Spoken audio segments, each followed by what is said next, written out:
mereka tidak harus dipaksa secara pribadi. Betul. Iya. Tapi kebutuhan mereka dulu nih dipegang sama pemerintah, sehingga mereka kalau butuh ke toko dia harus nyetorkan. Sama dengan umroh. Ana dulu menjadi orang yang nggak mau divaksin, teman-teman. Iya, tapi betul. kebutuhan Betul. kita kalau nggak divaksin kita nggak bakalan keluar yang namanya jadwal umroh, teman-teman.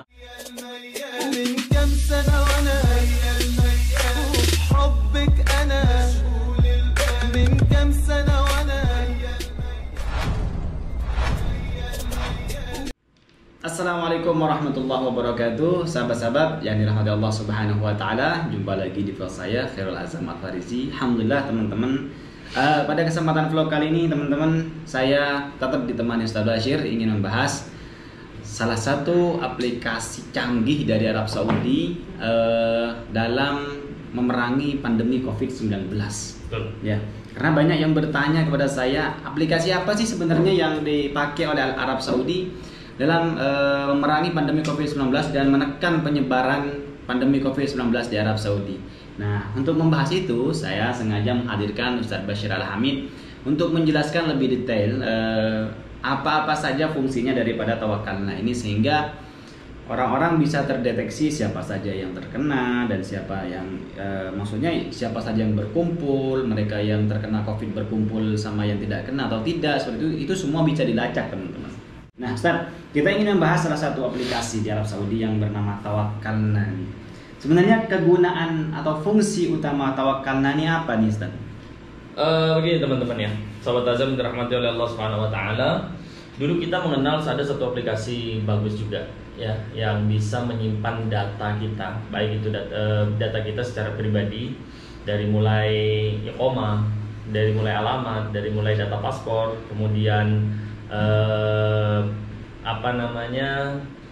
data driving license, semua di situ ya. SIM, kemudian STNK, semua di situ. Itu namanya Abshir dulu Abshir, ya. Ya. Nah, Abshir itu dipegang oleh Wizaratul Dakhiliyah, Kementerian Dalam Negeri. Kementerian Dalam Negeri. Jadi semua data yang berkaitan dengan Kementerian Dalam Negeri itu ada di Abshir tersebut.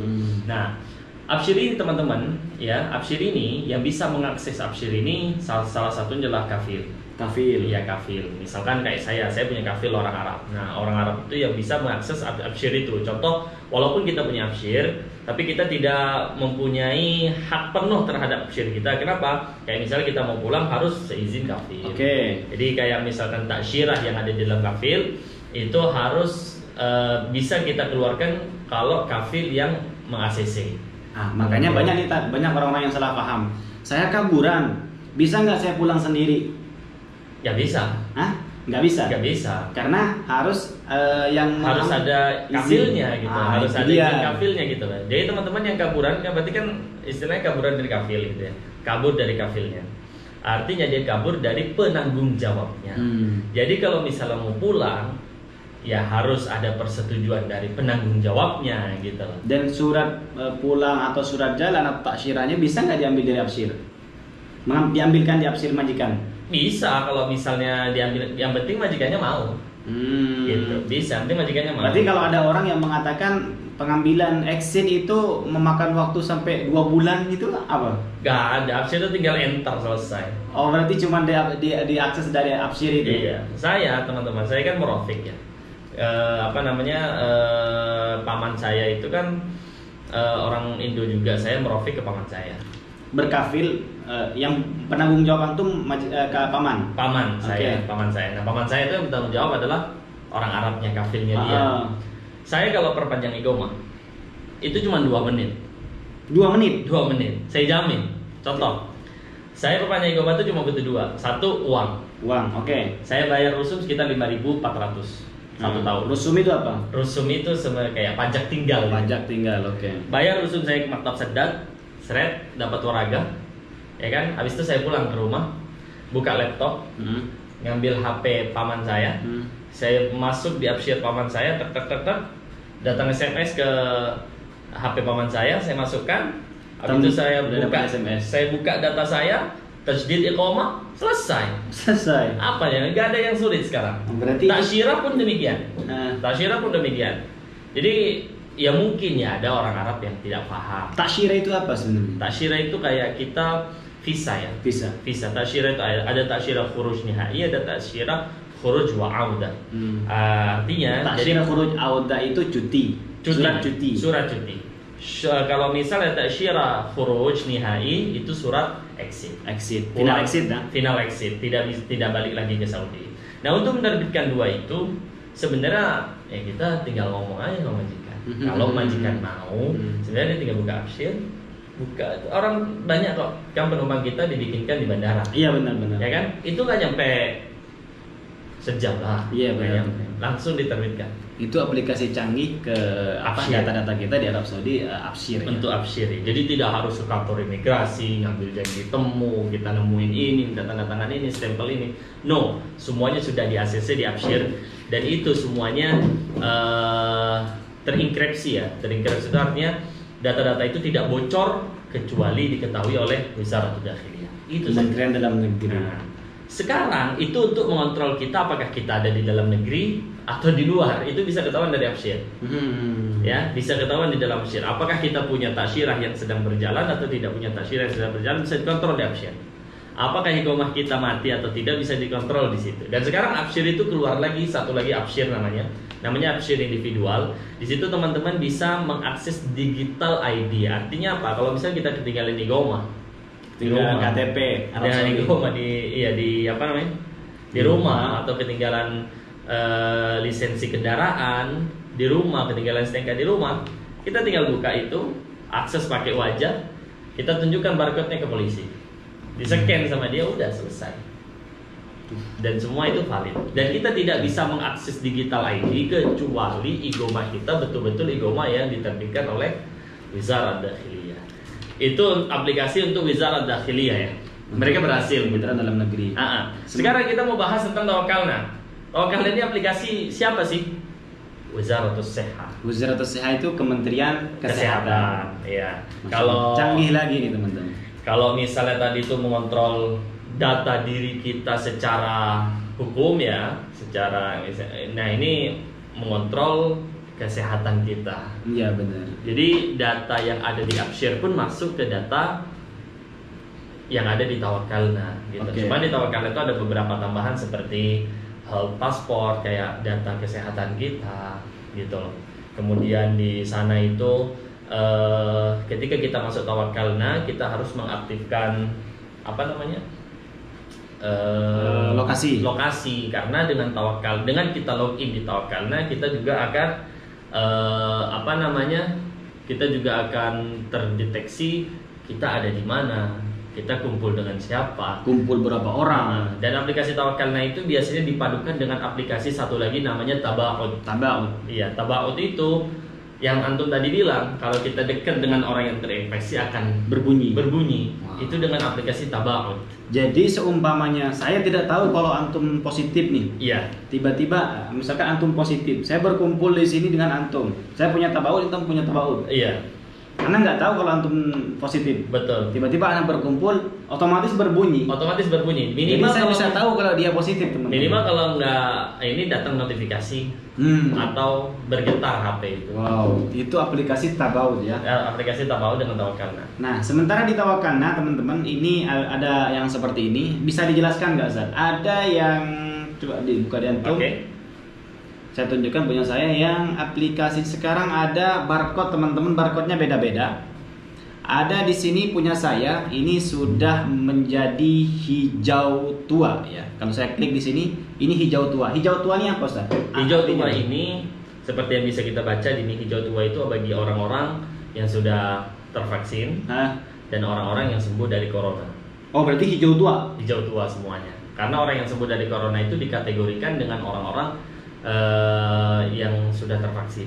Oke, berarti itu untuk yang hijau tua. Hijau tua. Kemudian beralih lagi ke bawahnya, teman-teman, ada hijau muda nih. Ada hijau muda. Hijau muda ini untuk apa, Ustaz? Hijau muda itu adalah orang yang tidak mempunyai track record terinfeksi corona. Seperti saya dulu, punya saya dan Ustaz Bashir dulu sebelum divaksin, teman-teman, ini hijau muda ya tadi ya. Iya. Masih hijau muda. kemudian kami vaksin. Setelah selesai 14 hari, ternyata di sininya sudah langsung berubah menjadi hijau tua. Betul. Otomatis. Masya Allah, ini canggih banget ini. Dan ini kata Ustaz Basir tadi, hijau tua untuk orang yang sudah divaksin, tandanya. Hijau muda ini untuk orang-orang yang tidak pernah terinfeksi virus COVID-19 dan ini belum divaksin. Kemudian beralih lagi ke bawahnya, ini ada yang oranye nih, Tad. Oranye ini untuk apa, Tad? Nih, oranye ini teman-teman, kalau misalnya kita masuk ke satu rumah atau kita masuk ke satu tempat, ternyata di tempat itu ada yang terinfeksi corona. Itu akan berubah menjadi oranye seiring dengan nyalanya atau berbunyinya aplikasi Tabaun tadi, sehingga kita kalau misalnya bunyi kayak gitu, kita lihat dulu apakah oranye. Kalau misalnya oranye berarti di sekitar kita itu ada yang terinfeksi dan kita harus keluar dari rumah itu. Oh, di sini dijelaskan pengguna ini telah terpapar sesuai dengan data Kementerian Kesehatan atau hidup dengan orang yang terinfeksi corona dan tidak diizinkan meninggalkan rumah atau minta izin apapun. Iya, maksudnya dia harus isolasi karena dia sudah bareng dengan orang. Karena ada orang-orang yang harusnya isolasi, dia malah keluar ya, Tad? Betul. Oke. Nah, ini di sini ada yang warnanya brown ya, Tad? Betul. Apa nih artinya yang brown? Nah, brown ini berarti orang itu sudah terinfeksi ya, kan di situ tulisannya kan infected ya. Itu orangnya sudah terinfeksi corona. Berarti ini orang yang terjangkit virus COVID-19. Iya, dan itu sudah di-ACC oleh Ministry of Health, oleh Kementerian Kesehatan. Oke. Ada lagi di bawahnya ini warna biru. Warna biru. Menunjukkan bahwa pengguna akan datang dari perjalanan. Maksudnya gimana? Maksudnya ini apa kan ada orang yang datang dari luar negeri gitu kan. Orang yang datang dari luar negeri kemudian dia login lagi Tawakkal. Nah, Tawakkal itu kan tidak berlaku di luar. Berlakunya hanya di Saudi. Ketika dia datang dari luar negeri maka Tawakkalnya akan warna biru. Kenapa berwarna biru? Dia harus menjalani karantina. Oke. Ada lagi yang warna violet di bawahnya lagi. Betul. Banyak banget ini. Yang warna violet itu sama pengguna telah datang dari salah satu negara tempat virus corona yang bermutasi. Iya betul, karena jadi dia bisa datang dari India ya. Oke. India kan terinfeksi corona. Negara yang termasuk negara yang paling banyak. Oke. Terinfeksi corona, makanya nanti ketika dia datang dari satu, Tawakkal ini kan berubah menjadi purple, menjadi violet. Oke. Ungu. Dan di paling bawah ada yang warna seperti ini, tidak ada warnanya, dia abu-abu, tidak ada koneksi internet. Iya. Nah, teman-teman, aplikasi ini teman-teman, bagaimana cara petugas mengetahui kita terpapar kita terpapar atau kita belum divaksin atau kita terinfeksi? Ini ketika kita mau masuk ke setiap perbelanjaan, ke tempat-tempat komersil. Iya, ke tempat-tempat komersil, itu kita ditanya aplikasi ini, teman-teman. Bahkan kita mau beli obat itu kita ditanya ini. Kalau nggak punya aplikasi ini, kita nggak boleh masuk ke dalam. Nah, ketika ditanya di pintu luarnya itu, kita akan minta ditunjukkan aplikasi ini. Nah, apakah kita hijau tua? Jadi nanti kita akan ketahuan kita termasuk salah satu yang mana. Kayak gitu. Dan kalau tidak punya ini nggak boleh masuk gitu. Betul. Nggak boleh masuk. Nggak boleh masuk. Jadi ini canggihnya Arab Saudi dalam mengontrol penyebaran COVID-19. Terus kecanggihan aplikasi ini apa lagi, Tad? Kecanggihan aplikasi ini seperti yang kita tahu juga, di sini kita bisa mengakses data kesehatan kita ya. Data kesehatan kita dari mulai kita berdarah apa, kemudian kita pernah terjangkit penyakit apa saja, kemudian kita juga bisa mengakses di sini janji temu untuk tes corona dan tes vaksin juga kita bisa akses di aplikasi ini. Dan gitu bisa juga ambil izin untuk ini ya, untuk pertemuan atau bisa ambil izin untuk pertemuan, bisa ambil izin untuk gathering, perkumpulan, itu bisa ambil izin di sini. Gitu. Jadi aplikasi ini bukan hanya sekedar data, tapi di situ kita bisa mendaftarkan diri kita ketika kita perlu untuk tes corona, ketika kita ingin mengambil vaksin, ketika kita ingin melakukan satu perkumpulan atau kita ingin masuk ke mall-mall. Jadi sekarang teman-teman kalau kita masuk ke mall-mall itu atau ingin masuk ke supermarket yang lumayan besar seperti Panda dan lain sebagainya, kita itu harus scan barcode dari Tawakkalna. Kenapa harus scan barcode dari Tawakkalna? Karena di situ kita harus mengisi berapa orang yang ikut dengan kita tanpa mereka harus menunjukkan tawakalnanya. Oke. Contoh, kayak saya dengan Ustadz Azam masuk waktu itu mau ke Kornes ya. Iya benar. Saya harus scan barcode karena saya ada paling depan. Habis itu saya harus memasukkan berapa orang yang masuk dengan Anda. Saya pilih 2 orang karena saya dengan Ustadz Azam saja. Ustadz Azam pada saat itu tidak usah menunjukkan tawakalnanya saja, tawakalnanya karena sudah bersama dengan saya, gitu loh, tidak masalah. Dan tegasnya perintah Saudi teman-teman, setiap toko atau setiap tempat yang tidak menyediakan petugas untuk scan ini dan menyiapkan alat deteksi suhu itu akan kena denda. Betul. Ya. Kemarin ada salah satu di samping kantor Garuda itu ternyata padahal itu kantor besar kan? Kantor besar. Itu ditutup dan kena denda karena tidak ada petugas yang khusus meminta menunjukkan barcode. Jadi itu yang menindak hal-hal seperti itu adalah Kementerian Kesehatan mungkin ya. Berkolaborasi dengan Baladia ya. Oh Baladia. Baladia itu di kita Satpol PP. Satpol PP. Berkolaborasi dengan Baladia atau Satpol PP. Jadi Satpol PP-nya itu di sini pakai top juga gitu. Kadang kita nggak sadar. Iya. Kadang kita nggak sadar teman-teman. Mungkin nggak Indonesia bisa membuat aplikasi seperti ini kan? Mikir saya jadinya ya. Karena di Indonesia, karena gimana ya? Sepertinya mungkin bisa aja di saat mungkin mau gitu loh ya. Sebenarnya ada kemauan sih. Kenapa sih Indonesia belum menerapkan seperti Saudi? Sebenarnya kalau bisa menerapkan seperti Saudi, kita nggak usah gaduh-gaduh seperti sekarang. Sebenarnya di Saudi ini aman banget dan masya Allah ini canggih banget. Dan saya percaya semua orang di Saudi punya tawakal lewat saya. Kenapa? Paman saya, paman saya yang dari dulu itu nggak pernah pegang HP yang berkamera. Sekarang harus beli yang berkamera. Gara-gara harus punya tawakal. Nah, kenapa teman-teman? Beliau itu rutin disuruh majikannya ke ya betul, ke toko. Disuruh ke toko, kadang beli apa? Kata dia, saya sekarang nggak bisa kemana-mana. Mau tidak mau berarti harus beli HP yang bisa mengakses aplikasi ini ya. Aplikasi itu. Ya. Cuma masalahnya kalau di Indonesia kan banyak warung kecil tuh. Yang tidak harus masuk, nongkrong di luar bisa. Ya nggak apa-apa, kalau di sini kan juga di luar nggak boleh, nggak apa-apa. Iya betul sih. Kalau di sini kan nggak apa-apa, di sini tuh karena di luar. Iya, kalau di sini tuh pemerintahnya tuh hebatnya gini. Jadi semua yang menjadi kepentingan rakyat itu diwajibkan menjadi tawakalnya. Sehingga rakyat itu tidak harus lo harus dono tawakalnya. Nggak harus seperti itu. Iya. Dengan mereka butuh untuk ke toko itu, dia harus dono tawakalnya. Iya. Jadi mereka tidak harus dipaksa secara pribadi. Betul. Iya. Tapi kebutuhan mereka dulu nih dipegang sama pemerintah, sehingga mereka kalau butuh ke toko dia harusnya tawakal. Sama dengan umroh. Ana dulu menjadi orang yang nggak mau divaksin teman-teman. Iya, tapi kebutuhan kita kalau nggak divaksin kita nggak bakalan keluar yang namanya jadwal umroh teman-teman. Betul itu teman-teman. Itu. Jadi saya mau tidak mau, kita harus vaksin nih. Kita udah lama nggak ke Masjidil Haram, nggak pernah umroh. Jadi akhirnya kita menjadi orang pemburu vaksin waktu itu.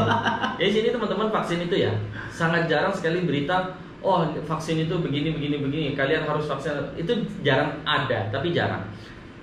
Yang membuat kita semua vaksin, yang membuat kita semuanya berburu kepada vaksin itu adalah ketika vaksin itu diberlakukan untuk pelaksanaan ibadah umroh. Iya betul. Haji sama, ya kan? Apalagi sekarang dalam 48 hari ke depan ini semua mahallat tijariyah, semua tempat pembelanjaan itu tidak boleh ada orang masuk kecuali sudah divaksin. 48 hari ke depan. Wow. Ingat teman-teman ya, 48 hari ke depan tidak bisa masuk ke mall, tidak bisa masuk kemanapun kecuali tawakalnya sudah hijau tua. Berarti ada kemungkinan juga untuk penerbangan nanti bisa diwajibkan vaksin juga nggak? Kemungkinan kecil ya kalau bagi saya. Tetap nanti di penerbangan itu pasti PCR aja sih. PCR yang paling wajib. PCR yang paling wajib kalau menurut saya gitu. Tapi infonya valid nggak untuk nanti masuk ke toko-toko dan lain-lain itu harus sudah divaksin? Iya, dan itu kan ini info yang kedua kalinya sebenarnya. Info sebelumnya juga pernah, tapi belum ditentukan waktunya. Mereka bilang nanti akan ada peraturan jika yang belum vaksin tidak boleh masuk ke mahallat tijariyah atau pertokoan yang besar. Maka sekarang mall mall dan lain sebagainya, pokoknya termasuk bioskop dan lain sebagainya. Berarti nanti bagi pengguna atau wakana yang masih berwarna hijau muda itu tidak bisa masuk ya? Tidak bisa masuk. Oke. Jadi peraturan nanti sama kayak umroh kan. Oke. Walaupun punya tawakalna, tapi kalau belum vaksin tetap tidak bisa masuk. Siap. Oke, Ustaz, terima kasih banyak. Jadi itu dia teman-teman, aplikasi yang canggih banget di Arab Saudi untuk memerangi pandemi COVID-19. Semoga di Indonesia juga bisa diadakan juga ya aplikasi-aplikasi seperti ini, sehingga penyebaran COVID-19 atau pengguna ataupun orang yang terpapar COVID-19 bisa terkontrol juga kayak gitu teman-teman. Nah teman-teman, itu saja mungkin informasi dari kami.